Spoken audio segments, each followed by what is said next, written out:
beaucoup parlé. Le dépôt d'au moins 6 plaintes a mené à la tenue d'une enquête qui a blanchi Tudor-Alexis. D'abord, pour rappeler les faits, on a notre journaliste Catherine Brulotte avec nous. Catherine, certaines des personnes qui ont avancé ces allégations tiennent à ce qu'elles soient exposées. En tout, Radio-Canada s'est maintenant entretenu avec 9 personnes qui ont relaté des événements dont ils s'estiment soit être victimes ou encore témoins, alors qu'ils travaillaient ou qu'ils collaboraient avec Tudor-Alexis. Les événements, Nicolas, se seraient déroulés soit à Toronto, donc depuis l'arrivée en poste du consul général, ça c'est en septembre 2019, ou encore à Malte, où Tudor-Alexis a œuvré comme conseiller à l'ambassade de France il y a un peu plus d'une décennie maintenant. Il faut dire qu'aucune de ces allégations n'a mené soit à des accusations ou encore à quelconque blâme envers M. Alexis. Ce qu'on est en mesure de confirmer, c'est qu'il y a au moins ces 6 plaintes dont vous avez parlé en lien avec Toronto qui ont été déposées auprès de la cellule anti-harcèlement des autorités françaises, une cellule appelée Tolérance Zéro. Il y a une plainte, celle du consulat adjoint, qui est, faut le dire, le seul homme à avoir fait un signalement dans ce cas-ci, qui a mené à la tenue d'une enquête administrative. Radio-Canada a accepté de protéger l'identité des personnes qui ont accepté de témoigner, mais qui craignent les conséquences de leur témoignage pour leur avenir professionnel, entre autres. Mais il y a une des plaignantes qui a accepté de témoigner à visage découvert. Raphaël Ponce était donc une ancienne employée du consulat de France à Toronto. Elle était une employée temporaire embauchée dans le cadre des élections présidentielles. Je vous invite à l'entendre vous expliquer comment elle se sentait au travail. J'ai l'impression que je fais quoi que je fasse. Il y a quelque chose qui cloche et c'est toxique et c'est malsain et je pense que ça me... Tous les jours, en fait, à partir du moment où j'ai commencé à venir en ayant tous les matins la boule au ventre, la peur de le croiser. Le consul général de Toronto, Tudor-Alexis, évidemment, a le droit de réplique. Qu'est-ce qu'il vous a répondu? Autant le consul que l'ambassadeur de France au Canada ont refusé nos demandes d'entrevue, mais dans un courriel, l'ambassadeur Michel Miraillet affirme, et je le cite, « Cette enquête a conduit à la conclusion qu'il n'y a pas eu de harcèlement ». Donc on parle de cette fameuse enquête administrative dont je vous parlais un peu plus tôt. Tudor-Alexis a évoqué, lui, son devoir de réserve sur le dossier, mais il a tout de même fait parvenir des courriels à Radio-Canada dans lesquels il affirme, entre autres, je cite à nouveau, qu'il y a plusieurs volets dans cette affaire que nous ignorons, y compris des motivations inavouables. Il faut savoir qu'il y a aussi 3 autres personnes qui ont contacté Radio-Canada après nos demandes à l'attaché de presse du consulat. Ils l'ont fait par téléphone. Ces personnes-là ont affirmé travailler au consulat, vouloir présenter une version des faits différente, mais elles ont refusé de s'identifier ou encore de confirmer leur position au sein de l'organisation. Vous comprendrez donc qu'il a été impossible là, pour Radio-Canada de confirmer qui étaient ces personnes ou les détails de ce qu'ils souhaitaient exposer. Catherine, les événements en question remontent même à quelques mois, voire une décennie dans certains cas. Pourquoi est-ce qu'on en parle maintenant? Les personnes qui ont accepté de nous parler, que ce soit sous le couvert de l'anonymat ou devant les caméras, ont toutes dit la même chose, le faire parce qu'ils craignent que la situation se poursuive au consulat. Et il faut dire qu'ils ont d'abord parlé à des journalistes en France. En fait, c'est un site d'information appelé Lettre A qui a d'abord publié vendredi dernier un article avec certains témoignages, certains documents également, et ça a déclenché des conversations au sein des personnes qui font ces allégations, des discussions à savoir à quel jusqu'où ils souhaitaient aller pour rendre cette affaire publique. Ils estiment tous s'être rendus au bout des mesures administratives à leur disposition et ne plus savoir où se tourner pour faire avancer les choses. Je vous invite à entendre une autre personne qui a accepté de témoigner à visage découvert. Elle ne s'estime pas du tout avoir été une victime directe là, des agissements allégués de Tudor-Alexis, mais elle affirme en avoir été témoin lorsqu'elle occupait un poste d'attaché culturel. Elle accepte qu'on utilise son prénom. Il s'agit de Tiffany. Je vous invite à l'entendre. C'est vraiment voilà, des paroles agressives, des pressions exercées sur certaines jeunes femmes, puisqu'il s'agissait principalement de jeunes femmes au sein du service, qui étaient dans des positions qui n'étaient pas des positions de pouvoir. Je pense que c'est comme ça que le sexisme s'exprime. C'est considérer que les femmes sont dans des positions inférieures et du coup se penser autorisées à leur parler d'une certaine manière, on va se comporter avec elles d'une certaine manière. Est-ce que, Catherine, il faudrait voir ce cas comme étant un cas complètement unique dans la diplomatie? Selon ce qu'on comprend à ce point-ci, en fait, Vous savez, il y a les élus de l'Assemblée des Français de l'étranger. Là, ça, c'est une instance consultative de Français hors France qui viennent en aide à leurs compatriotes, soit pour l'obtention de passeport, d'autres mesures administratives également. Mais ils ont aussi un devoir de s'assurer de la continuité des services pour ces gens-là. Eh bien, ils ont pris une rare mesure au cours des derniers mois. En octobre, en fait, ils ont décidé de publier, de poser une question publique au ministère de l'Europe et des Affaires étrangères, qui est donc responsable des ambassades, des consulats. Ils ont donc dit dans cette question être aux premières loges pour témoigner des nombreux cas de harcèlement présents au sein des institutions qui dépendent du ministère. Dans cette question, ils demandent des confirmations, des informations, mais aussi la prise à savoir comment des mesures peuvent être prises pour faire changer les choses. Ils affirment à ce jour ne pas avoir reçu de réponse. Un des signataires de cette lettre, il s'agit de Ramzi Sfir, il est conseiller des Français de l'étranger pour la circonscription de Montréal, Moncton et Halifax. Je vous invite à l'entendre. On souhaite vraiment que tout le monde se sente en sécurité au travail, que quand on arrive à obtenir au moins plus de clarification sur ces outils-là qui existent pour que tout le monde puisse les utiliser correctement. Nous, notre mandat, il s'arrête à constater et à conseiller. Donc, on constate, on conseille, on rend des choses visibles et on espère que ça va contribuer à changer les choses globalement, et pas juste dans les ministères des Affaires étrangères, là, mais il y a d'autres affaires, que ce soit en France ou ailleurs. On est vraiment là pour délier les langues. Je vous rappelle qu'aucune faute n'a été identifiée par l'administration française. Le ministère des Affaires étrangères français n'a pas répondu à nos demandes d'entrevue. Et en terminant, vous dire aussi, Nicolas, que certains des plaignants se sont tournés aussi vers les ministères ontariens et canadiens du travail pour tenter d'obtenir de l'aide, puisque leur emploi, à toute fin pratique, se trouve en Ontario. Mais en raison du statut du consulat, on leur a dit que ce n'était pas de cette juridiction. Donc, c'est vraiment les institutions françaises vers lesquelles ces gens-là ont dû se tourner. Oui. Merci beaucoup pour les détails, Catherine. À une prochaine fois. Au revoir. Au revoir. Catherine Brulotte, notre... Vous avez entendu ça? Si c'est un sujet que vous avez envie d'explorer davantage, un article signé Catherine Brulotte et Rosanne Nicole est sur notre site web radio-canada.ca/Toronto. Il s'intitule « Le consul général de France à Toronto visé par des plaintes pour harcèlement ». Toujours beaucoup d'histoires importantes qu'on vous rapporte sur nos ondes comme sur notre site. Bon, voilà. Donc, vous voyez, hein, là, vous venez d'entendre ça. C'est... des employés du consulat de France, donc du consulat de Pompidou, de Hitlerville, ici à Toronto, qui se plaignent de harcèlement sexuel réalisé par le consul de France ici à Toronto. Bon, j'ai pas envie de dire son nom, simplement c'est à vous d'aller Google, hein. Vous avez entendu son nom, comme la radio l'a dit. Un Trudol comme ça, Alexis. Hein? Donc, une femme encore, on peut douter. Deux femmes, on peut douter. Mais on ne peut pas douter. 3, 4, 5, 6, 7 femmes. Des jeunes filles en plus, hein, des employés. Hein, vous voyez, on recrute des jeunes filles en France. On les dispatche. Ces filles qui sortent de leur fameuse école, là, ENA. Hein, on les dispatche...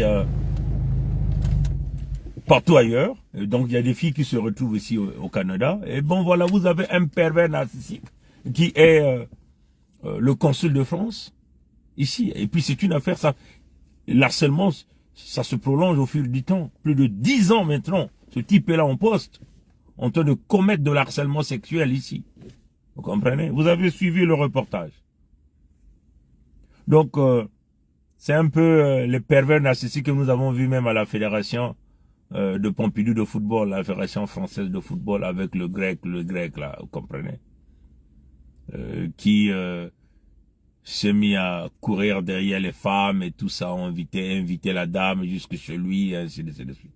Mais ici, l'harcèlement sexuel au travail. Et donc, ces filles françaises là, elles sont victimes de l'harcèlement. Elles se sont plaintes auprès de l'ambassade. Parce qu'actuellement, c'est une femme qui est l'ambassadrice de France ici au Canada. Mais on jongle avec l'affaire harcèlement. L'ambassadrice protège le fameux consul de France à Toronto. Bon, l'ambassadrice, elle vit à Ottawa, parce que Ottawa, c'est la capitale politique du Canada. Donc, c'est là où vit l'ambassadrice. Et vous êtes là dans le système français, hautement administratif français. Est-ce que vous comprenez?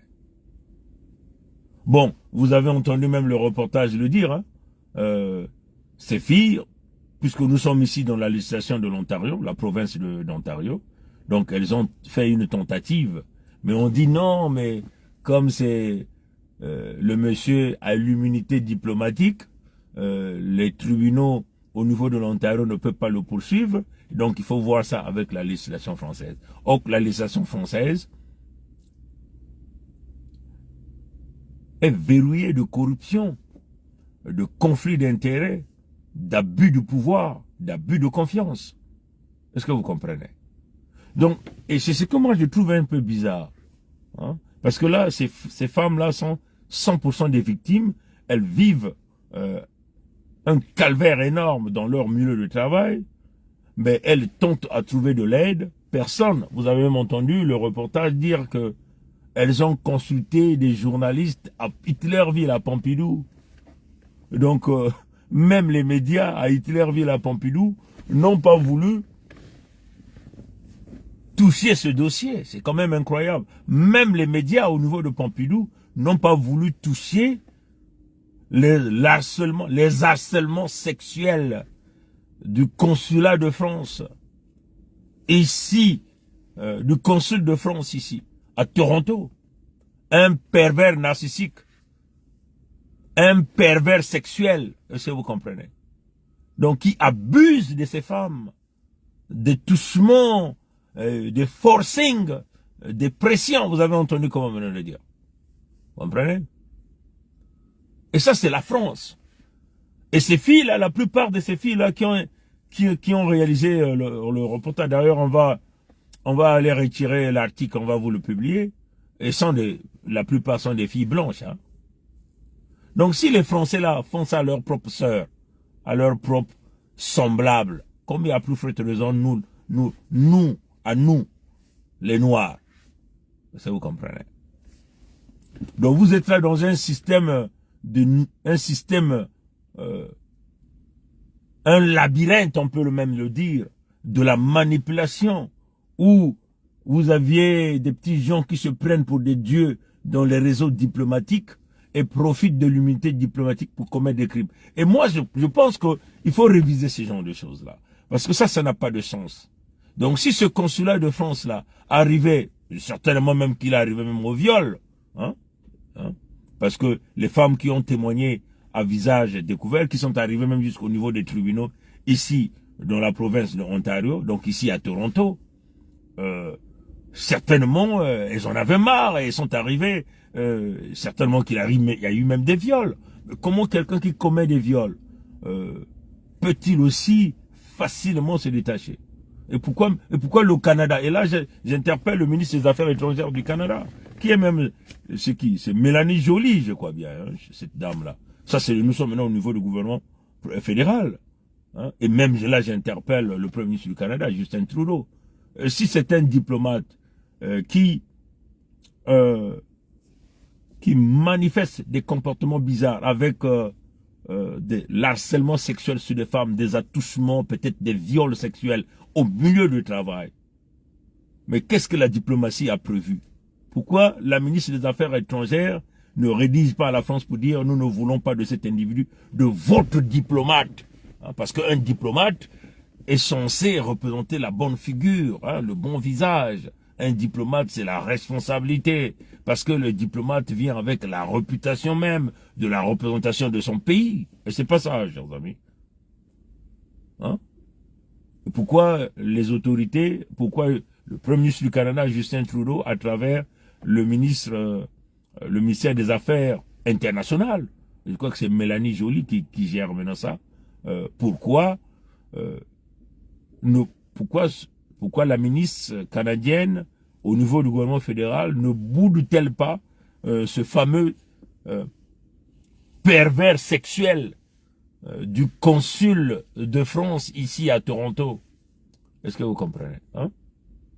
C'est incroyable. Donc, il y a un camouflet. Macron protège ces criminels sexuels qu'il a dissimulés. dans les ambassades, hein, vous comprenez ça, chers amis? Et ça, c'est le système français. Ça, c'est les Français. Ça, c'est pas chez les Français. C'est que vous avez vu à leur fédération de football, leur haine qu'ils ont. Hein. C'est la même chose que vous avez des pervers narcissiques, des vieux gourous qui se prennent pour des spécialistes de la diplomatie. Or qu'ils profitent de cette diplomatie pour faire des attouchements à des filles nouvellement recrutées, donc abuser de ces filles, l'abus du pouvoir, l'abus de confiance. Et quand ces filles-là se plaignent, elles ne trouvent pas de l'aide qu'il faut. Est-ce que vous comprenez? Il n'y a pas d'aide qu'il faut. Donc elles sont là, elles tournent gauche à droite, elles ne savent plus quoi faire. Elles cherchent partout. Elles viennent même ici, même la cour, même les cours ici, les tribunaux ici, dans la province de Ontario, sont incapables de les aider parce que il y a la protection de l'immunité du maître. Qu'est-ce qu'on va faire avec un truc comme ça? Il faut buter des gens comme ça. Voilà notre position.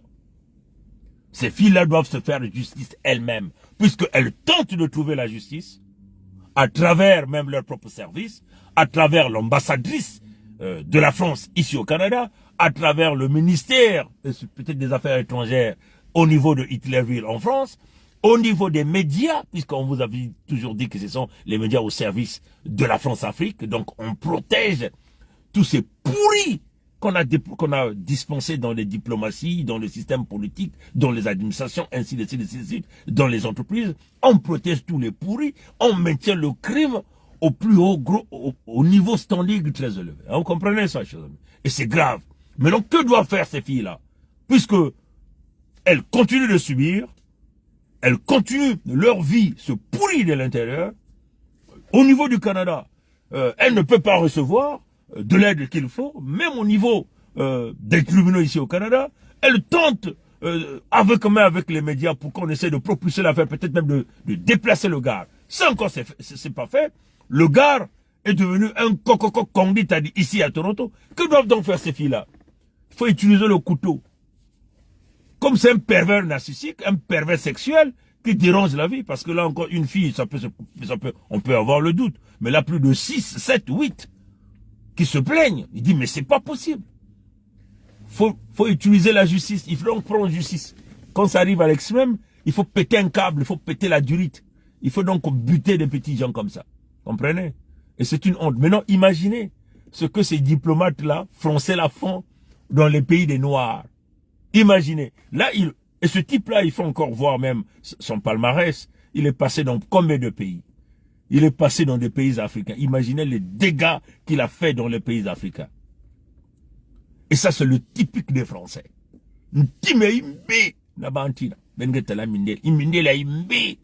Ben me comprendre. Boaline, corruption, alors qu'est-ce qu'on va faire avec des pourris les codem comme ça? On va les dégager de nos terres, comprenez? On va couper tout, on n'a pas besoin d'eux. C'est ça la réalité, est-ce que vous comprenez? J'espère que ces filles-là vont écouter mon message et ces filles-là vont se faire justice elles-mêmes. Voilà, voilà la position. Donc, c'était nécessaire pour moi de vous faire passer ce reportage. Ces filles, ces Françaises-là, qui subissent le calvaire au sein même de leur propre ambassade, dans leur milieu d'emploi, de l'harcèlement sexuel avancé pendant des périodes étalées jusqu'à 10 ans. Et ce gars, il est devenu le gourou, le gourou, hein, il est devenu le gourou au consulat de France ici à Toronto, malgré que il y a des plaintes qui se sont réalisées plusieurs fois, mais ces plaintes-là retrouvent le freinage direct au niveau de l'administration française. L'ambassadrice protège le consul, comprenez? C'est un système rouillé de la corruption où les crimes sont protégés et les victimes ne savent quoi faire parce que elles tentent de trouver la justice même au niveau de l'Ontario. On leur dit non, nous sommes limités puisque c'est un diplomate, il est protégé. Elles tentent avec le système médiatique de la France-Afrique. Là-bas encore, c'est verrouillé. Elles tentent avec leur ministère des Affaires étrangères. Là-bas aussi, c'est verrouillé. Donc, elles sont obligées de passer par les médias canadiens pour passer le message. Et là, c'est Radio-Canada qui vient de le dire. Et la Radio-Canada, c'est la radio du gouvernement fédéral ici. Est-ce que vous comprenez? Donc, c'est un message très clair. L'article là, on va essayer de vous orienter vers cet article. ce que nous dirons à ces filles-là, faites-vous justice vous-même, n'ayez pas crainte. Utilisez des couteaux et mettez terme à la vie de ce pervers narcissique sexuel qui pense qu'il peut pourrir la vie des gens comme ça, puisque au niveau de vos administrations, vous n'arrivez pas à trouver la solution. Et vous n'arrivez pas à trouver justice, ni même de l'aide qu'il vous faut. Voilà, ça c'est le typique des Français. Maintenant, imaginez les dégâts que ces gens-là réalisent chez nous. Ils nous prennent pour du chiffon, surtout nous les Noirs, ils nous prennent pour des camps. Alors, Maïramantou, vous qui prenez chez les Français, c'est les pires de l'espèce. On vous tient à vous le dire. Et moi, je déteste ces gens-là. Je suis très clair dans mes propos. Voilà ma position. Congo ke kile mbanzao, Congo ke le kong litadi, kong litadi, matondo na ngulu ya mbote, abu pia.